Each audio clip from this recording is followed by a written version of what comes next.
आजपासून सुरू झालेल्या अधिक मासानिमित्त पहिल्याच दिवशी पंढरपूरमध्ये भाविकांची विक्रमी गर्दी झाली आहे। जवळपास 4 लाखांपेक्षा जास्त भाविक आल्यामुळे पंढरपूर गर्दीने फुलून गेलंय। तर आजपासून 1 महिनाभर अधिक मास हा सुरू राहणार आहे। विठ्ठलाच्या दर्शनासाठी 5 तासांचा वेळ लागतोय।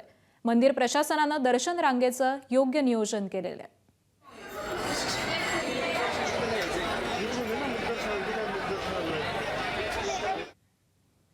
सोलापूरच्या वळसंग गावामधील रामलिंग चौडेश्वरी यात्रेतील प्रमुख दिवस उत्साहामध्ये संपन्न झाला।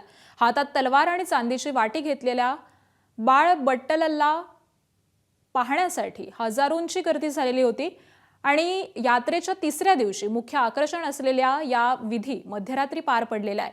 तर यावेळी बाळ बट्टलला पाहण्यासाठी वळसंगसह पंचक्रोशीमधून हजारो भाविक हे यात्रेमध्ये सहभागी झालेले होते।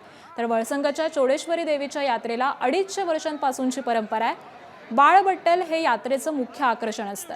हातात तलवार आणि चांदीची वाटी घेऊन हा बाळ बट्टल गाव प्रदक्षिणा करतो आणि या बाळ बट्टलच्या पायामध्ये 40 किलो वजनाचे पारंपरिक 300 घडाचे घुंगरू असतात। यात्रेसाठी साधारण 12 किलोमीटरची ही गाव प्रदक्षिणा मार्ग असून ती तब्बल 7 तास चालते। तर बाळ बट्टल आला अशा आरोळ्या ठोकत हातामध्ये मशाली घेऊन गावाबाहेर धावणाऱ्या युवकांना पाहून अंगावरती अक्षरशः शहारे येतात।